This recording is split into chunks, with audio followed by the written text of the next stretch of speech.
अस्सलाम वालेकुम, welcome back with another video. तो आज हम लोग क्रिमिनोलॉजी का सेक्शन नंबर 3 स्टार्ट करने वाले हैं, which is about criminal investigation. सबसे पहले ये एक लैटिन वर्ड से निकला है, which is investigatio, which means searching into.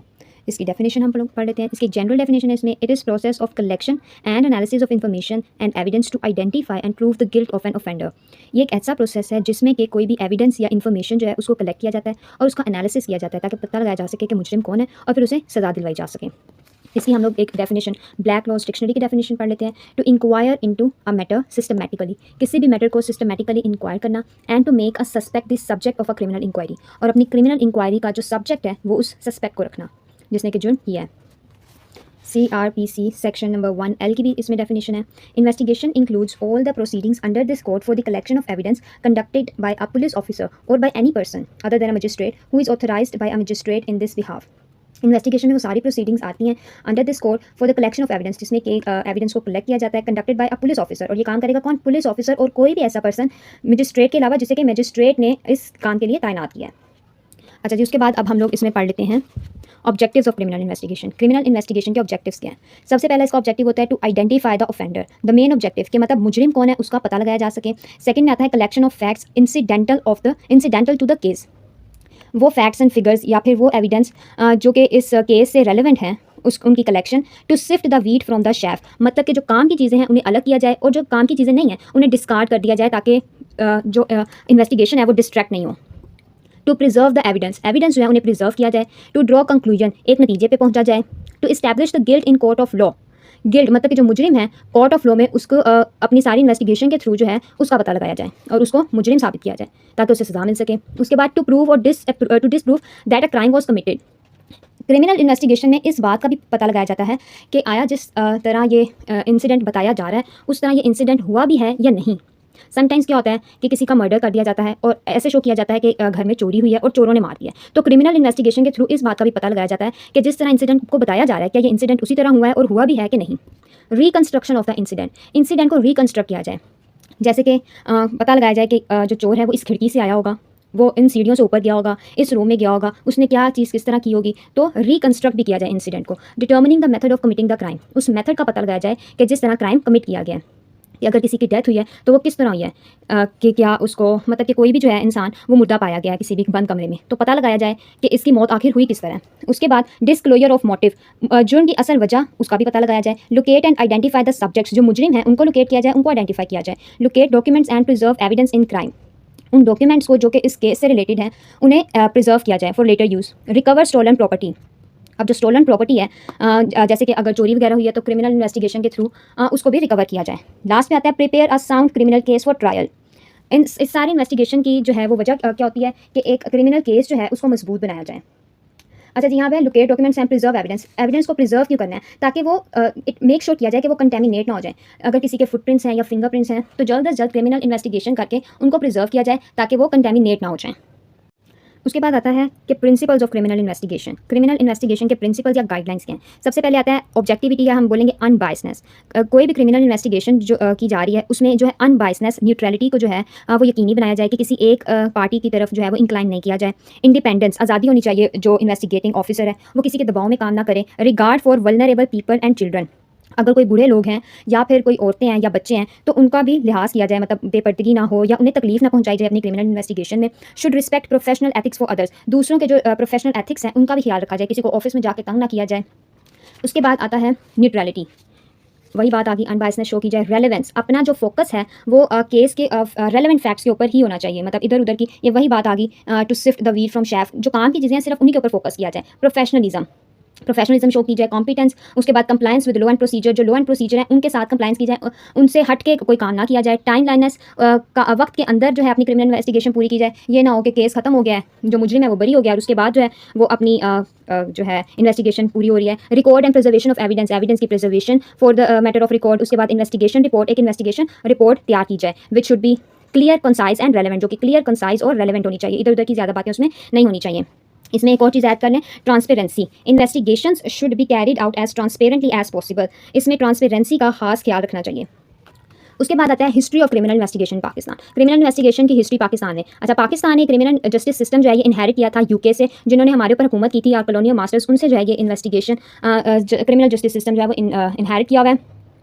उसके बाद सबसे पहले 1842 में एक डिटेक्टिव डिपार्टमेंट जो है मेट्रोपॉलिटन पुलिस ऑफ लंदन जो है वो खुला था इन द सब कॉन्टिनेंट, जिसे कि बाद में क्रिमिनल इन्वेस्टिगेशन ब्रांच 1878 में उसका नाम बदल के रख दिया गया था। उसके बाद एक इन्वेस्टिगेशन डिपार्टमेंट जो है वो पंजाब में इस्टेब्लिश किया गया था इन 1905, जिसके जो डीआईजी थे वो सर एडवर्ड ली थे। उसके बाद जो टेक्निक्स यूज़ होती थी एट दैट टाइम, उनमें आता था फिंगरप्रिंट्स की टेक्निक्स यूज़ की जाती थी क्राइम को क्रिमिनल की आइडेंटिफिकेशन के लिए। उसके बाद डॉग ब्रांच, मतलब कि खोजी कुत्ते इस्तेमाल किए जाते थे। डॉग ब्रांच जो थी वो सबसे पहले केपीके में इस्टेब्लिश हुई थी। 2 ऑफिशियल्स को साउथ अफ्रीका भेजा गया था इसके लिए, ट्रेनिंग के लिए, लेकिन for some religious reasons Hindu और मुस्लिम जो थे वो दोनों इसके खिलाफ थे। उसके बाद आती है forensic science laboratories. Forensic science laboratory जो है वो सबसे पहले इस्टेब्लिश हुई थी लाहौर में in a photographic section of the criminal investigation branch during 1930। 1947 के बाद से ये जो लैब जो है it is serving as a training centre as well.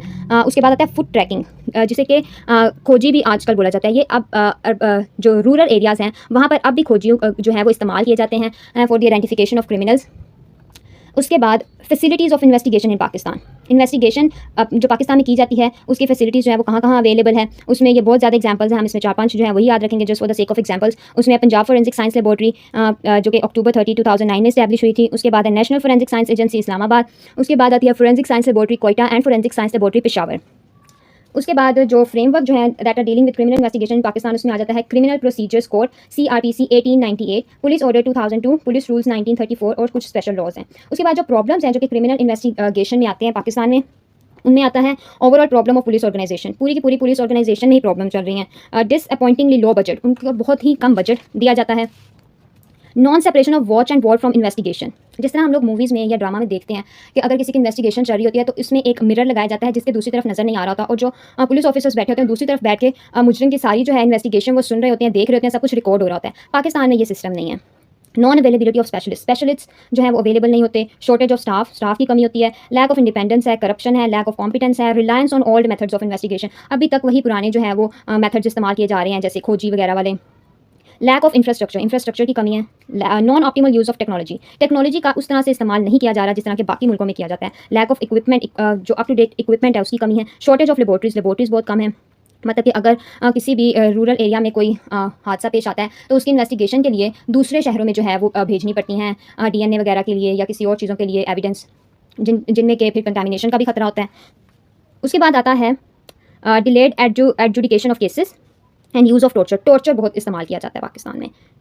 अच्छा, शॉर्टेज ऑफ लेबोरेटरीज में हम एक रीसेंट एग्जांपल ले सकते हैं, जैसे कि एक गांव में अभी रीसेंट का एक वाक़या, मुझे गांव का नाम याद नहीं आ रहा, जिसमें कि वो वडेरों या पीरों के यहाँ एक बच्ची काम करती थी तो उसको उसकी वहाँ पे डेथ हो गई।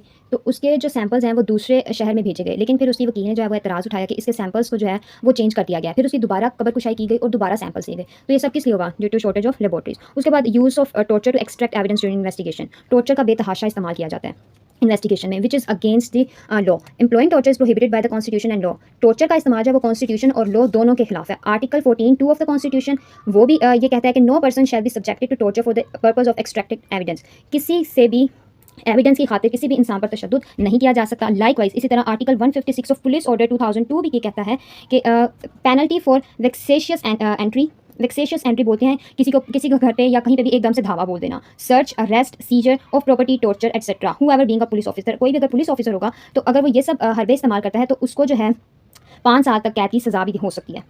इनमें अब क्या क्या आता है? विदाउट लॉफुल अथॉरिटी, किसी भी लॉफुल अथॉरिटी के बगैर और रीजनेबल कोज के बगैर किसी के भी घर में जो है वो एंटर होना, किसी बिल्डिंग में, किसी टेंट और प्लेस कहीं पे भी। Vexatiously and unnecessarily seizes the property of any person, किसी भी इंसान की प्रॉपर्टी को सीज कर देना। उसके बाद अननेसेसरली डिटेन, सर्चेज और अरेस्ट एनी पर्सन, किसी भी इंसान को रोकना, सर्च करना और अरेस्ट करना अननेसेसरी बगैर किसी वजह के।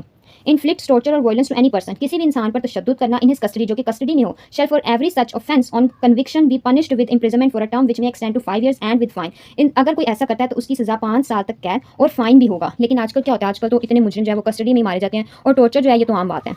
उसके बाद लास्ट पे है हमारे पास मेथड्स ऑफ क्रिमिनल इन्वेस्टिगेशन। इसमें सबसे पहले आता है इंटरव्यूज़ किए जाते हैं फैमिली, फ्रेंड्स, नेबरहुड से, और जो आई विटनेस होते हैं यानी शाहिद, उनसे। ये इंटरव्यूज़ में क्या देते हैं? डायरेक्शन देते हैं कि किस डायरेक्शन में जाना है। एविडेंस कलेक्शन होती है, जिसमें कि फिंगरप्रिंट्स, फुटप्रिंट्स या कोई बाल या नाखून वगैरह जो हैं वो कलेक्ट किए जाते हैं। एनालिसिस ऑफ फिजिकल एविडेंस, जो फिजिकल एविडेंस है जैसे कि डीएनए वगैरह, इनका एनालिसिस किया जाता है। इससे नैरो डाउन इन्वेस्टिगेशन जो है वो नैरो डाउन हो जाती है, मजीद नैरो डाउन हो जाती है कि अच्छा ये इंसान जो है ये इसमें मुलविस हो सकते हैं। Crime scene photography, crime scene की फोटोग्राफी की जाती है। सर्वेलेंस, किसी का पीछा किया जाता है without being known to him, उसको पता लगे बगैर। बैकग्राउंड चेक्स, उनके बैकग्राउंड चेक्स किए जाते हैं जैसे कि नादरा से या फिर थानों से कि इनका कोई पुराना क्रिमिनल रिकॉर्ड तो नहीं है। डॉक्यूमेंट्स को रिसर्च किया जाता है और इंटेरोगेशन की जाती है।